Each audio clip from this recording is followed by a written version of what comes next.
good evening, ladies and gentlemen, and welcome to Afrique 24. And tonight, it's rather a sad story. It is a sad story in Kenya today, as something happened last evening. I suppose, and a sitting member of parliament gunned down in cold blood, in broad daylight, just minutes from Parliament. Honorable Charles Ong'ondo Were, the MP for Kasipul, is dead. The victim of a ruthless ambush that has left the country reeling and asking who ordered this hit squad and why. This is not just another crime scene, it is a political earthquake. Our life has been silenced. A voice that spoke to the people of Kasipul and to the ODM fraternity, silenced by the bullet. Not only one, but six bullets. And tonight, Africa goes beyond what is making the headlines in the art of this story of Honorable Charles Ong'ondo Were. So, welcome to my show. As you know, I'm Zalendo, and tonight, just as I said, we'll bring for you what happened, and we'll try to narrate the whole incident. So, relax and listen to the story behind this death. So, who killed? Who killed Charles Ong'ondo Were? The Nairobi ambush sparks outrage, and the questions we ask here in Africa is who killed Sir Charles, as he was known in Nyanza. However, shock and mourning has swept across Kenya following the cold-blooded assassination of Kasipul, Member of Parliament, on the streets of Nairobi. The ODM lawmaker was gunned down in a brutal ambush by unknown assailants on a motorcycle, triggering a nationwide condemnation and raising urgent questions about political safety, raising insecurity in the capital. According to eyewitnesses, the initial police reports that the 51-year-old legislator had just left parliament and was driving along Gong Road when two gunmen on a motorcycle pulled up beside his vehicle near the city mortuary roundabout. One of the attackers reportedly dismounted and fired multiple rounds through the driver's window at close range before fleeing, of course, on his motorcycle. Ong'ondo was rushed to Nairobi Hospital by Good Samaritans but was pronounced dead on arrival. His driver, sitting beside him, was left unarmed, a chilling indicator that the attackers knew exactly who they were targeting. The murder occurred in broad daylight, less than 3 kilometers from Parliament buildings, sending a chilling message across the political landscape. Things are not going to be the same again.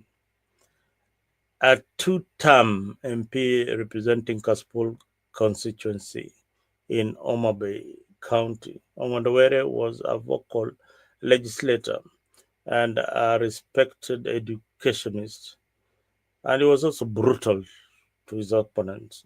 He served as the vice chairman of the National Cohesion Committee and was a member of the Committee on Blue Economy and Irrigation. Before entering politics, Ong'ondo Were worked in the Ministry of Education, was known for championing public education reforms. He is educated in Mount Kenya University and Meru University. Ong'ondo Were both brought a professional touch to politics, one rooted in deep in ODM politics and accountability and maybe service to his people and to the party ODM. He was an ODM loyalist who won both in parliamentary terms and the party leader led by one, the Right Honorable Raila Amolo Odinga. ODM party leader Raila Amolo called the murder a national tragedy, demanding immediate investigations to the murder. He said that indeed he has lost a friend and a servant to the people, and his killers must be brought to book. Homa Bay governor also sent a message of condolence to the family. He described the late MP as a gentleman and a visionary leader.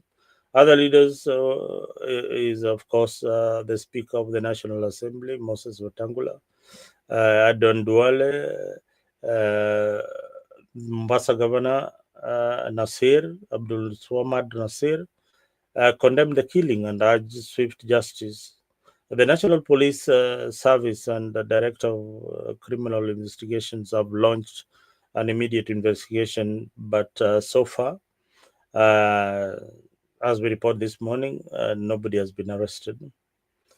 The motive remains unknown, though the targeted nature of the attack has been fueled by political differences, as speculated, and maybe the motive of the assassination. Kenya is in yet another history of political killings, from assassinations of Tom Mboya, Robert Huko, the suspicious deaths of Jacob Zuma, Chris Musando. Uh, the murder of Charles Ong'ondo Were has once again reminded Kenyans of the fragility of life in public office. Was Ong'ondo Were the victim of a political fallout? Did he know something too dangerous to live with? Or was it a case of personal vendetta, cloaked in political silence, until investigations reveal the death and reveal the truth on everything? Things remain unclear.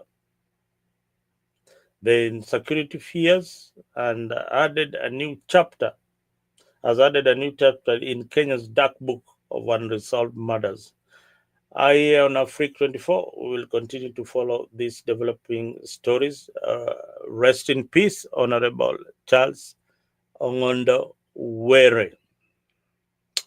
Yes, that is exactly what transpired yesterday, and I really would want to play for you a few clips of for Charles. For those who didn't really know who Charles Ong'ondo Were is, he was a very interesting character, and again,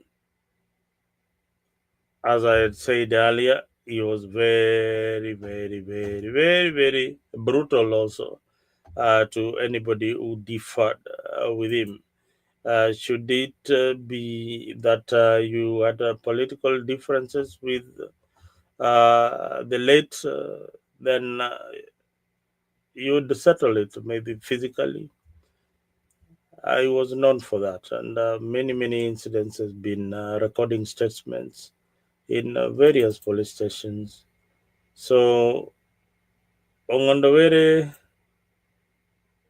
was an interesting character, and I'll play for you a few of some of his clips and what he. Na leko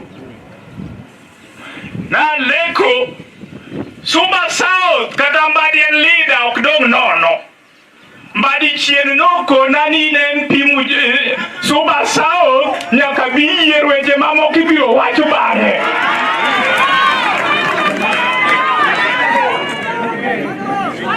Andiwo mwai wadwane act bondo nyaka 2027 weche go ibiro wacho bang'e nikech kadhisa kwa bondo kadwa wuoyo nyaka yude ng'ato ma introducer kaka mjumbe.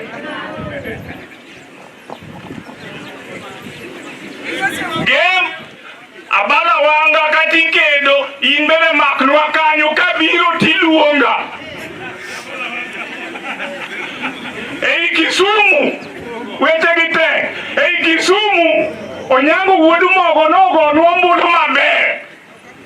Koro chieno kona ni girad Iwinjo, girad gi nyang, adui nyang, gimadh chai akasia kanyo, wabiro ng'eyo kakitime. Rongo, Uchilo, Gavana Rongo, Digoja Nabi Kogno, Rongo, Nyakwaket ngama sudo pier nyinja. Aya, akugo be, uriri. Dingia ipunje siasa.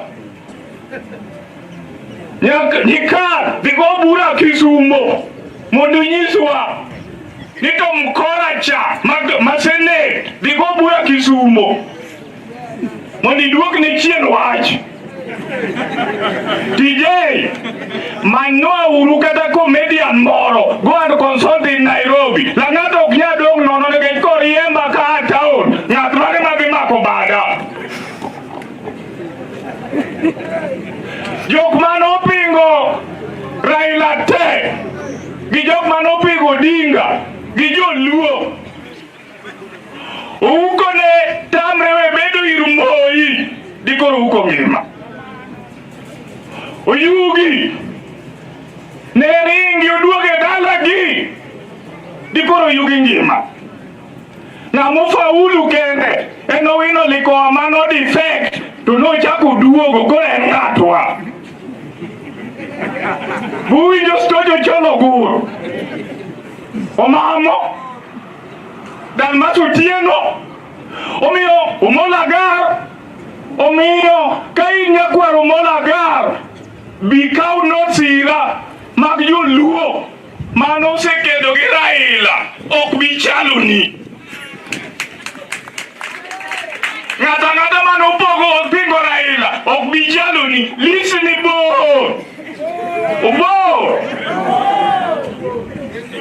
kata tombuya ne beni okopingore godinga dikoro ne okwa gikanyo omiyo joluo odwe notadi Jokanyanam odwe notadi. Jokanyanam odwe notadi. Tomu bondo kano defect bosebedo mjumbe. Anawacho weche gi kata in ng'ate idhi duok nyawad. Otieno Kopio Alogeka Otieno Karan mane wadhi NDP to gin gidongi wa malwa siasa ginogi kanye. Dong norumo mano kora wuoyi wi ji ochiko ka to mamo kaliech dala sotieno omiyo bado to ne ok ng'atu bado cha ne andhoga omiyo ODM ene chama Atio nyakruga in ODM because it just quoted the powers of the commission as per Act number 27 and 29, which explains power. So I've dismissed the sermon in totality because there were no facts. I've even challenged them to bring facts, the allegations, because in their introductory, they said they summoned me out of reports from social media, reports from newsrooms, which did not have facts. So I've advised them to invite me again with a detailed letter putting allegations, because if there are no allegations put in writing there, it was a waste of time. So there's nothing which I've defended here today. The visit here, I was being told it is an inquiry. So what I was expecting, I was even expecting a panel of even commissioners, but it was just an inquiry headed by the investigator, kwa sababu hakunitaja. So, kwa ile barua ilienda Hague ya Kome, nataka iwe amende, kwa sababu 2013 akikuwa komanda hapa Nairobi, huyo Kome aliua watu sana. Kwa hivyo astakiwe kabisa. Ya mwisho, jana nilistuka Sakayo akiongea kuhusu Sudan, ati amani iwe Sudan, na amewacha kwake moto ikiwaka. Kwa hivyo Sakayo asuke ama ashuke? Sakayo aitwe Ruto, Ruto aitwe Sakayo. Kwa hivyo bei ya chakula ikikosa kurudi chini, Sakayo afanye nini? Mimi naomba msamaha. Kama hii maandamano ingeenda mwezi moja, Sakayo amekuwa ameenda. Asanteni sana. Asante mheshimiwa.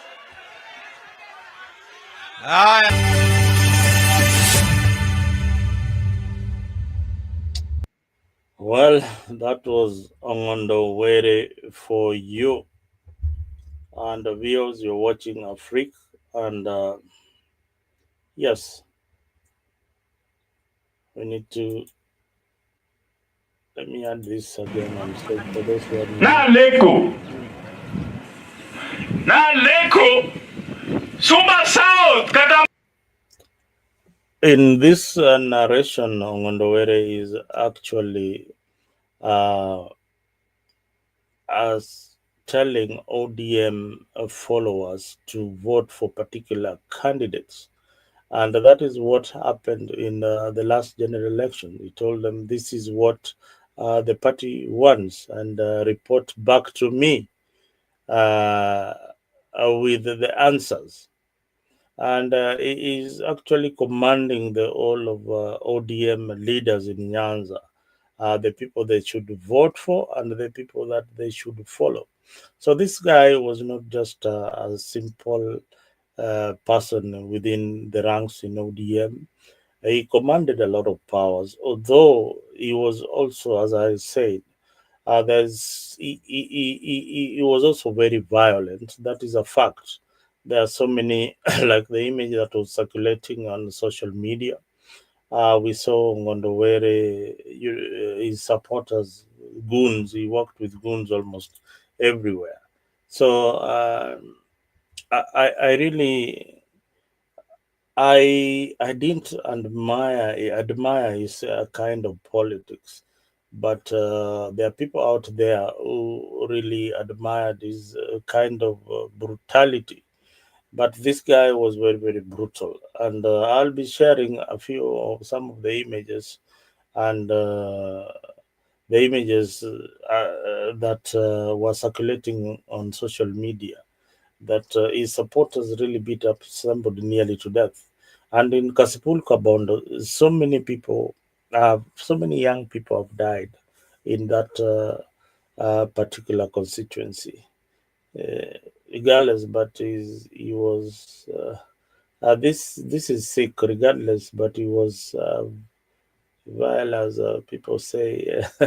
Yeah, he was very violent. He was very violent, and he met his Kama. So what I can say about Ong'ondo Were is that again, he was humorous, and he knew he knew how to manipulate the system within the ODM party and the people. So in this particular video, is narrating how he's going to uh, how the leaders are going to be elected in each and every area in Nyanza. So you have to elect leaders who are very, very loyal. And he's saying that if you don't support Raila Odinga, then they will kick you out. They will deal with you. So this is, just listen in a bit, even as leader okdong nono. Mbadi chien no kona ni nen pimu suba sao nyaka bi yierweche mamoko ibiro wacho bang'e.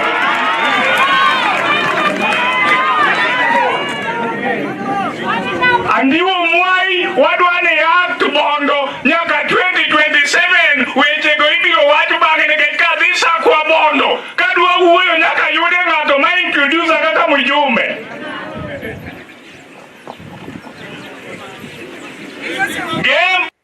For the sake of our viewers, this is talking in Luo, and what he's saying that in those areas where he's now naming the candidates, he's saying that in 2027 we must elect those people, because once he comes to those particular regions, he has to be introduced by people he knows.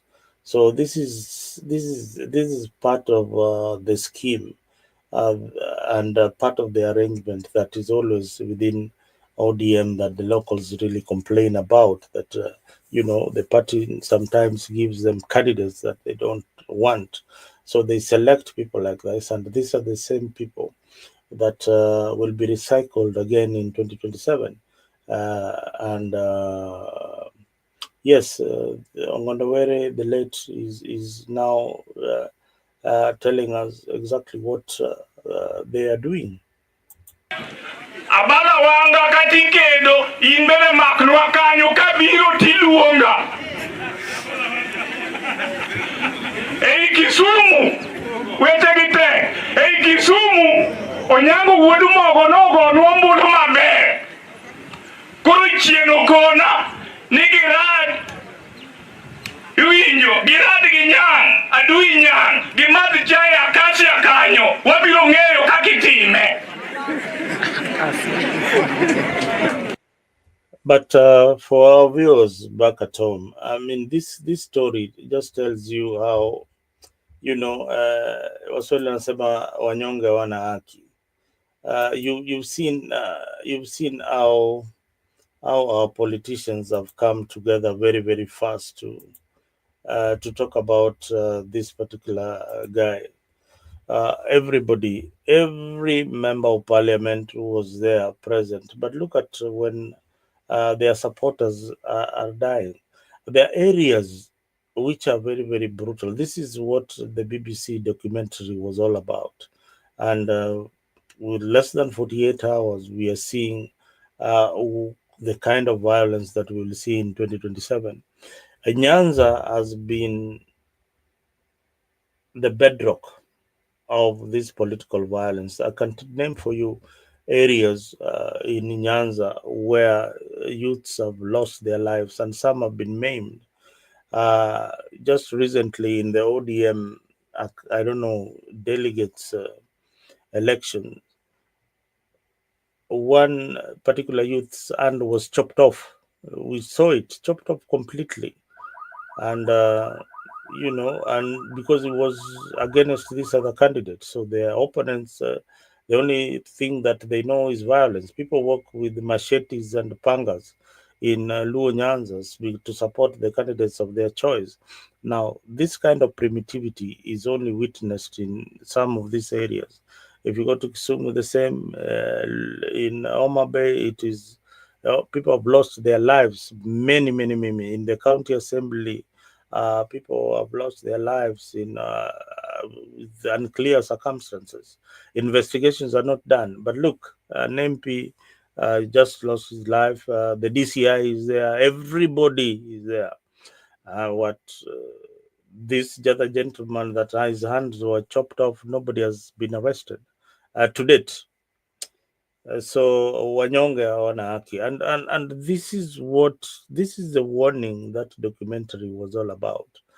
To members of parliament, let me tell you, the anger is boiling, and the people of Kenya are witnessing what you are doing each and every day. When one of your own, is affected by something, the laws will have to change. The whole security team is there to see that they arrest this particular individual.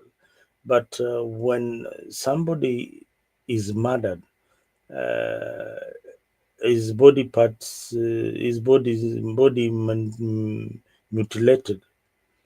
put in sacks, no investigations up to today. Look at the BBC documentary. Look at how it exposed the security forces in Kenya. It is sad, but look at what happened yesterday. After Ong'ondo Were was shot, every DCI was there. The PS, Raymond Omolo was there. All the leaders were there. But when a poor man is shot, nobody really cares. Over. Winnie Odinga was asking why they were tampering with forensic evidence before investigation. I mean, I don't know. Forensic evidence. I mean, there was nothing much about. I mean, this is what happens in uh, in uh, in a crime scene. There are so many people who don't know what they're supposed to do. Everybody is up there trying to uh, gather whatever knowledge or whatever information that they can gather. And in some incidents, people want also to steal from the MP. I mean, those are things that happen in scenes like that in our country.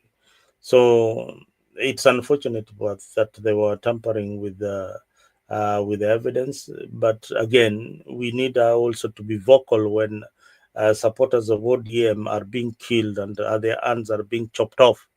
Be very vocal, just as you are vocal today when a legislator has lost his life. Just be as vocal as you are. So we expect a lot of violence in 2027. It's just the beginning of the kind of violence. But this is just a warning sign. But that members of parliament, you are not invisible. There are people out there that you have hurt many, many times. Others have been killed. Others have been maimed. So we cannot rule out revenge. In Kasipul is an area where violence is the order of the day when it comes to party primaries, when it comes to anything. The violence is the order of the day. Same to Homa Bay County. Right now in Homa Bay County, we are still looking for one guy called Charles. He's never been seen. The last time we heard of the incidents, nobody knows. There are so many people who have been killed in that particular county, and the investigations have never been done. Have never been done, and nobody has ever been arrested. So that is Kenya for you. That is Kenya for you. This is a country where you see the president is going to address a crowd, and thugs are following the entourage and robbing people, and the police are watching. So the security operators, Murkomen, umelala kazini. You saw the other day the killings and the shootings somewhere in Rift Valley, the outrage of the locals. I saw somebody walking with a gun with an arrow lodged in his stomach. That's how anarchy begins. That's how anarchy begins. But look at when there's demonstrations, there are policemen everywhere. You wonder if this policemen can just be deployed in the streets of Nairobi. Today would have known Ong'ondo Were's killers. But where are they? When elections are near, when demonstrations are near, you see them everywhere, everywhere, everywhere. Oh, okay. Gypsy Corner is asking, "Hey, Mzalendo, what do you think about?" Yeah, I wrote so many articles about this particular gentleman. Sometimes last year, there was a young man. I can't remember his name, but if you go to my page, you will see the article that I wrote. This man had some differences with the MP. Uh, he was attacked somewhere in Oyugis. Uh, while he was going home, he was attacked and killed. It was on a rainy day. He was killed. Up to now, no arrests had been made. Just a few weeks ago, there was some photos circulating of a gentleman who was brutally attacked by uh, by uh, by people purportedly supporting the late member of parliament. So yeah, so that is what has been happening in Kasipul. We don't advocate for violence on this particular channel, but we warn that we can resolve our issues, especially when it comes to politics, in a better way. You have your ID card, you have your voters card. In 2027, you go and exercise your democratic right and choose the right leader. But to our leaders, this context is not a matter of life and death. It's not a matter of life or death, and that kind of entitlement that members of parliament have, that that seat is mine, ni yangu, siwezi uachilia. That is where the problem lies. So when I am opposing my local leader, I don't expect him at the end of the day to come with goons. To attack me, smash the car, my windows, and all that. So I mean, that's barbaric. We are mature enough to conduct ourselves in a reasonable manner when it comes to political tolerance. But if you are not politically tolerant with the opponent, then there's no point of you being in leadership.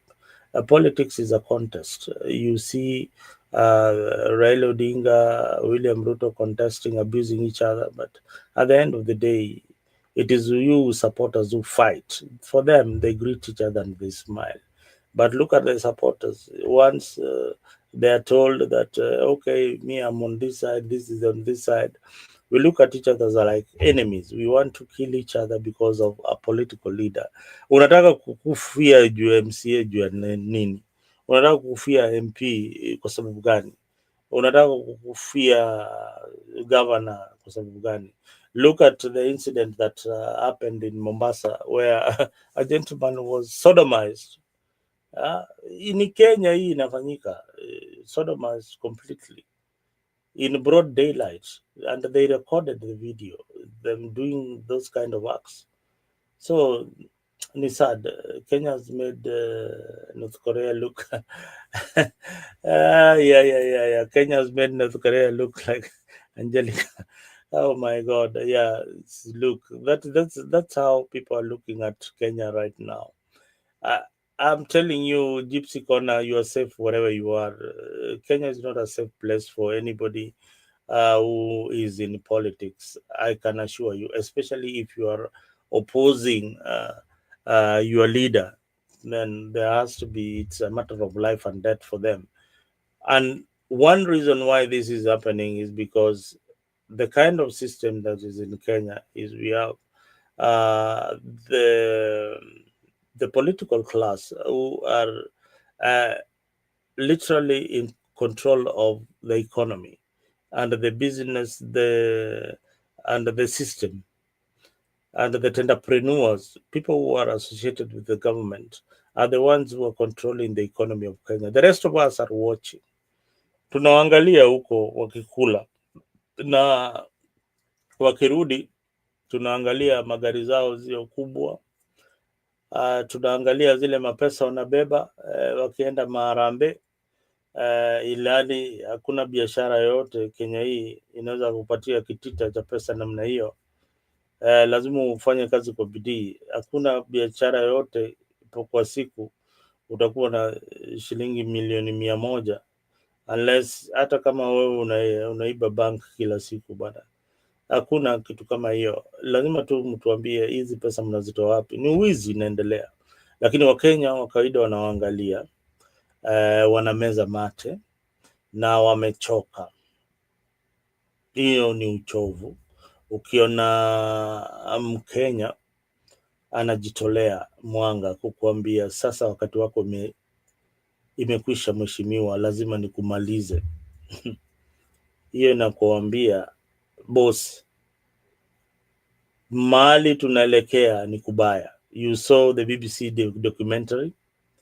Don't be mad, members of parliament. Munakashifu nini? KJ, you've been in the media, you've been in the industry. What are you trying to condemn? You are a young man. You are a young man, and you are an actor. You belong to theater, and people are expressing themselves, and you are condemning them. Shame on you as a leader. Shame on you. And you asked a very, very silly question that what happened during January in the US, January 6th in the US. That issue was documented. The whole world, if you go to YouTube, you go anywhere, you'll still find that story. You still find that story. If you go to BBC, you'll still find that story. So these stories have been documented. They have been, they are there for you. Just go to Google and see how Al Jazeera or BBC carried the story. Look at the documentaries about, even movies are being produced in that effect. So Wakenya mkiambiwa ukweli mnakasirika. Mnakasirikia nani nyinyi wabunge? Msitukasirikie sisi bado tujakasirika. Bado tujakasirika. Mnadhani tunawaangalia tu, mnajiongezea mshahara, tunawaangalia tu. Mnachukua mabibi zetu, tunawaangalia tu. Shamba zetu mnanyakua, tunawaangalia tu.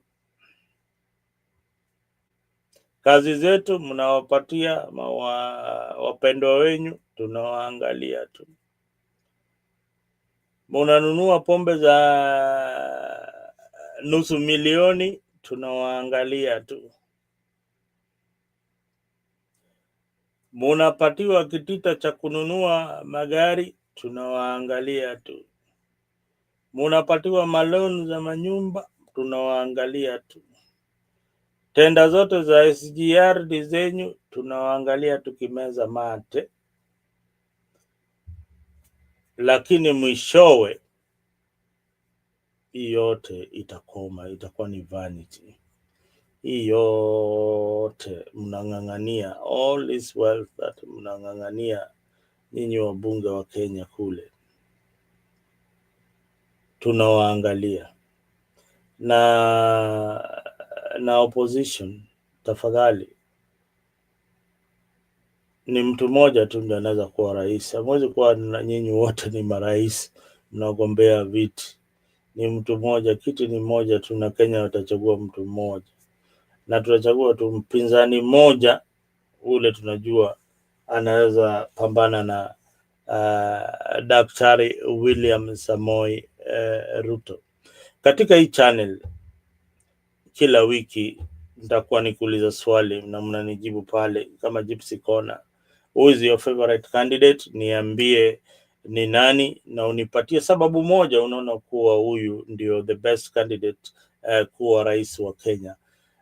So hii ilikuwa ni ile programu yangu ya 1 hour, alafu tunamaliza because we don't want to bore you with a lot of stories and we get confused in our discussion. So every episode, this is Nyanza Pulse, I will be asking you a question, and the question is very, very simple. We'll do a statistics at the end of this month and see the most favored candidates to go against William Samoei Ruto. And even if you love William Samoei Ruto, just post there, my candidate is William Samoei Ruto, na unipatie sababu moja mbili tatu, lakini si zaidi ya mbili, sababu mbili tu imetosha. Then we will sample some of those things for our viewers to look at.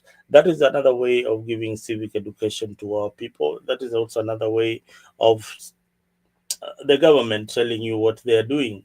So if you are supporters of the government of the day, post your favorite candidate who is the president, but tell us what he has done. But I only need two lines, two projects that he has done that has touched many people's lives, and indeed it's making a difference. If your candidate is Kalonzo Musyoka, I need you to tell me, yes, Kalonzo is the president in 2027, and these are my reasons. If you are a supporter of one Matiangi, Dr. Fred Matiangi, just tell me, hey, Matiangi ndiye atakuwa rais wa Kenya na sababu yake ni 1, 2, 3 ndio naona atakuwa bora zaidi katika jamhuri yetu ya Kenya. Na kama unapenda nani mwingine, Rigiji kwa mara ya mwisho Rigathi Gachagua ang'ang'ani kiti ya urais wa Kenya. Kuna Eugene Wamalwa naona ni kama alitangaza anataka kuwa rais. Nimeona tena kijana mwingine mdogo hapo, bwana Selassia Peter, pia anajaribu kusema ati yeye atakuwa kwa ballot. Yes, it is your democratic right, but kuna zingine za mchezo. We Selassia, utapigwa viboko bwana, wacha ujinga hapa. We are on a serious we are serious. We are looking for a serious candidate that will bring the real change that the people of Kenya want. Unakuja hapa ati Selassie anataka kuwa president. Jameni, kama uko ni supporter wa Morara Kibasu pia kuja hapo niambie sababu mbili unapenda Morara Kibasu na unaona atakuwa rais bora zaidi kushinda au marais wengine wote. So I need you to post your comment. Follow me on my Facebook page. Follow me on Instagram, or follow me on my X account, Afrique24. Post your comment there on who is your most favorable candidate for 2027. Yangu bado naangalia. I'm still looking around. I'm still searching. I was thinking it is candidate X, banze kaniangusha. So I'm still looking around. Vibe zao, strategy zao, wengi wa our candidates, I've not seen a winning formula. Once they come up with a winning formula, I will let you know here on Afrique24. So far, the opposition has not come up with a winning formula. If elections were held today, they have no strategy of winning the elections against William Ruto. If they were held today, ninasema hivyo, na kama unataka kurusha mawe, rusha. Rusha na hiyo, don't mistake me kuwa ati na support serikali ya William Samoei Ruto. Here we try to be very neutral, very objective, and we stick to the substance of the matter. And on Friday, kama kawaida, we'll be with Brother Ben for yet another big show with Brother Ben. If you have not subscribed on Afrique24, make sure that you subscribe on Afrique24 and participate in our programs. We have got Dimba la Afrique kwa wale mashabiki wa Arsenal. Arsenali, oh my God, Arsenali, what happened? Gypsy Corner, I'm losing my mind. Please just tell me what happened to Arsenal. How could we just lose at home Emirates 1-0? Dembele, shame on you. How could we just lose 1-0 at the Emirates? So Boss, hii wiki sijakuwa na wiki poa sana. After hiyo game ya Arsenal bana, vitu zimeniendea mbaya. Ui. Now, to Arsenal fans, we have got Dimba La Afrique. It comes every Monday. You can come and jumuika nasi tukiongea mambo ya mpira kama unapenda wewe ni shabiki wa mpira. Okay, Gypsy Corner, what are you saying? To so-called opposition are all weak or projects. They have been exposed by the absence of Raila Odinga. Oh my God, Raila mwenyewe ni project. So both issues of Kenya is so complicated. It is so complicated that sometimes you really wonder what is happening. Yeah, kila mtu ni project. Ukiona huyu mwingine ni project, na kama si project is just about to be a project. Kama janunuliwa yuko kwa njia anaenda kununuliwa, na kama ashanunuliwa ule mtu mwingine tu baada anasema ukweli na hawezi simama na urais ni Gachagua kwa sababu ya bitterness. Yeye at least unazaona yeye yenyewe ni the true opposition, is the one who is putting the government on check. Hao watu wengine hata Eugene Wamalwa wakiongea nani anasikia? Ni Gachagua akiongea. Matiang'i vile alikuja na moto, bado anavuta pumzi huko Karaoka. Wewe kula mandizi huko, inchi utapata imeenda na wenyewe. So Gypsy Corner, you are so right. The so-called opposition is so weak. They don't have candidates, and they are not even giving us a formula. Boss, hiyo na freak tunawaambia ukweli.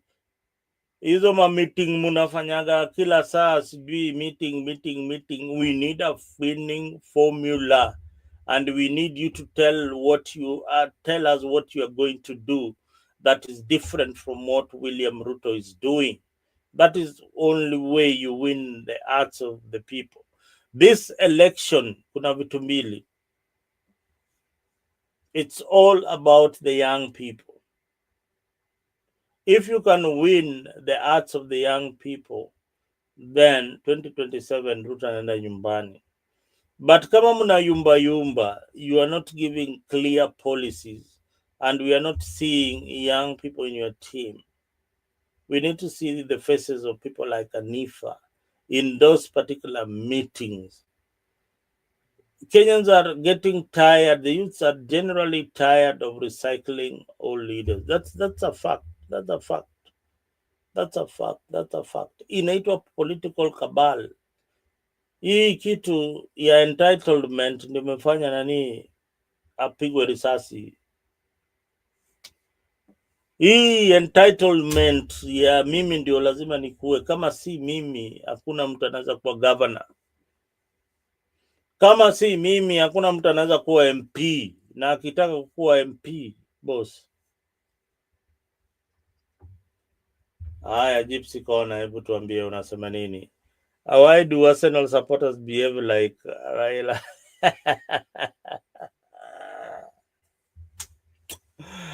Gypsy Corner, I don't know which team you support, but I know you support a team. Pengine tu unakaa tu kama supporter wa Chelsea. Kama si Chelsea ni hiyo timu ingine hata iko kwa relegation. But sisi kama watu Arsenal, we love our football. You need just to understand that we love the game. We love how we play. We love how we hold the ball. We love how we score our goals. We love being trophyless. But we love our game. Why can't you people just understand that fact, that we love our football?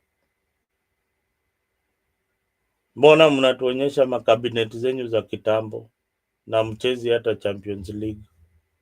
Kama unacheza Champions League na uko England, kuja tuongee. Lakini kama uchezi Champions League, usiongee mbaya juu ya Arsenal. Na unyamaze kabisa hapo Gypsy Corner, or I will kick you off my studio. Bana pana, huyu ni mdhamini, siwezi. No. I am a ticket holder for Liverpool FC. Don't insult me with your London club. Oh my God. Gypsy Corner, congratulations for winning the league. A lot of respect to Liverpool fans wherever you are. You have been consistent since that coach left. But muliponea tu.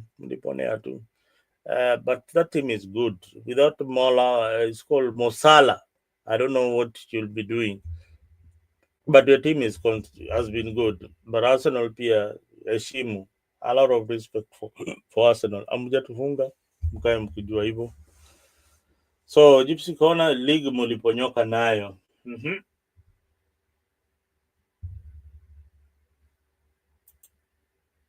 Yeah. Congratulations once again. Boss. But anyway, nitafutie t-shirt ya, kwa hiyo maneno Gypsy, nitafutie t-shirt ya Liverpool. Mimi navaa X ngapi? 4XL ama 3XXXL. Tuongee kando ya tent. Pia mimi nifurahie kuvaa t-shirt ya Liverpool. Oh my God, sijui ndakaje. I will be so misplaced bana. Sisi ni watu Arsenal. Arsenal till I die. Ghana till I die. Till I die. Yeah, till I die. Boss. Sasa tunaendelea na mambo ya siasa. Mmesikia vitu zimefanyika huko Kenya, na pole sana kwa familia ya Ong'ondo Were. Huyu jamaa bwana, huyu jamaa, lakini ukweli usemwe, huyu jamaa pia ametuacha, lakini alikuwa brutal. A lot of murder stories, a lot of women missing. Alianza hii mchezo kitambo sana, lakini amepata kama yake pia.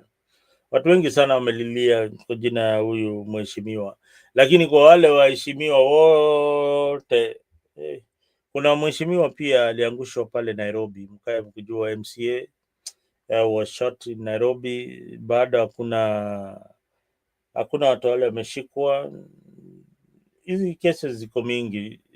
Unasikia, you watch some of these programs where they narrate how it's easy to get a gun in Nairobi. Bullets, I don't know, ni kama 250 shillings. A bullet is only 250 shillings. Hiring a hitman to finish off somebody is very, very cheap in Kenya.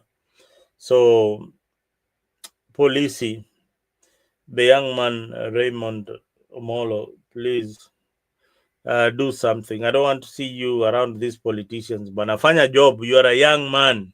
Fanya kazi. Fanyia watu fanyia Wakenya kazi. Fanyia Wakenya kazi. Wachana na siasa. Hii siasa itakuja tu. You'll be there. But do whatever you've been employed to do.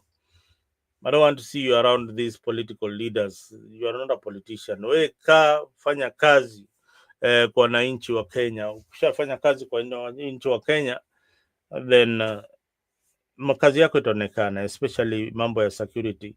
Huyu jamaa anaitwa Murkomen. Oh my God, that is, huyo jamaa ende nyumbani. Ruto, sijui unafanya nini? Ni best yako ndio, na ni shabiki wa Manchester United sana. Sijui ni Arsenal ama ni Manchester. I think ni Manchester. Na pia tumecheza naye ball pia huyo Murkomen pale inaitwaje pale Lavington. Tukiwa na rafiki yangu moja anaitwaje huyo rafiki yangu Moraya. Moraya huko wapi bana? Moraya, Sabi Moraya. So tulicheza pale bana. Murkomen ni striker hatari sana. Arudi kwa mambo ya mpira bana. Huyu jamaa, hii security decade imemshinda. Kuna vitu zingine zikikushinda unasema boss, hii naye imenilemea. Hii nchi itakuaje? Ukienda kila town kuna gangsters zina operate na mapolitician wana operate na magangster. Hii ni nchi gani bwana? Gypsy Corner tuko nchi gani? Nchi ambayo politicians wana operate na gangster. Politician akikuja na kuambia mimi nilikuwaga mwizi wa bunduki. alafu bado tunacheka nao, tunawapatia kura na tu wanaenda na kura zetu na tunaweka kwa pesa ya CDF na wanakula pesa ya CDF, wanaenda kunao kwa mchango, wanatuonyesha vile wanawa pesa na ni pesa zetu.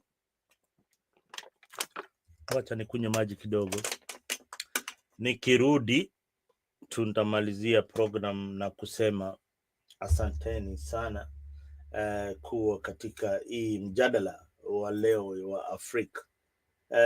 Kenya has turned into a mafia state. Boss, mafia ni wewe. Unasikia Rigiji alisema parliament kuna ma drug barons, parliament kuna wash, yani hata sijuagi hizo ni nini. Wako pale bunge, manza nikikunywa maji. Ni saa 8 kamili hapa nilipo, saa 8 kamili ya usiku.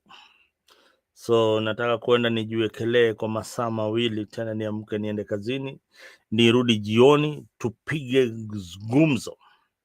Najua nimepotea sana, lakini narudi polepole. Kazi inaanza kupungua kidogo kidogo. Tulikuwa katika ile tax month, so vitu zilikuwa zimeshikana, lakini sasa tunarudi tena katika mtandao kidogo, tupige siasa na tuelimishe Wakenya wenzetu juu ya mambo mingi, aswa katika hizi siasa zinafanyika pale na mambo mengi yatakuja, na zingine pia Gypsy Kona anatuchangia pale, anatueletea na hiyo research yake.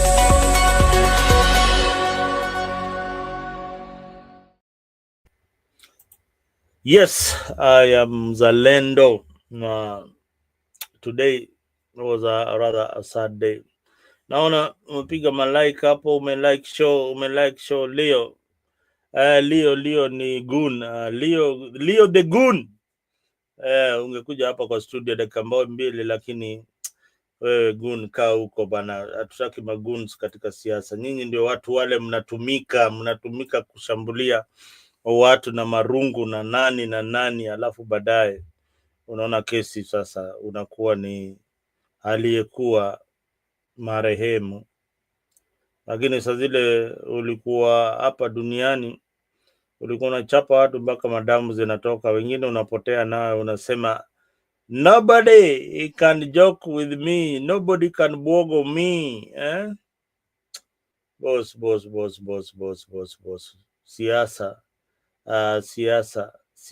Siasa ni mbaya. Leo kila saa nakwambia, ndugu yangu, makinika. Siasa ile tunapiga ni siasa ya ungwana. Siasa ya ungwana is not a matter of death. If you support whichever side that you support, wewe ujue Raila Odinga anasalimiana na William Ruto, wanakumbatiana, wanasalimiana na Gachagua, wanapigania simu. Lakini wewe jamaa unang'ang'ana, hata saizi hata pengine hauna hata 50 bob kwa mfuko, hata hauna, na unaambiwa ati enda uchape ule mzalendo bwana. Mimi utanichapa, utanipelekana na mimi wapi? Utapeleka wapi? Tafadhali vijana. Juzi nimekuwa na meeting na vijana wengine kutoka kule mashinani, nikamwambia boss, sahi angalia policy ya mtu, kama inakupendeza chukua. Mambo ya chama achana nayo, wale wanakula chama wakule, lakini kama unataka kuendelea ama kunataka kiongozi ule anakuletea mambo ya busara, angalia maadili yake, angalia anasimamia nini, angalia mienendo zake, angalia tabia yake. Ni muhimu sana.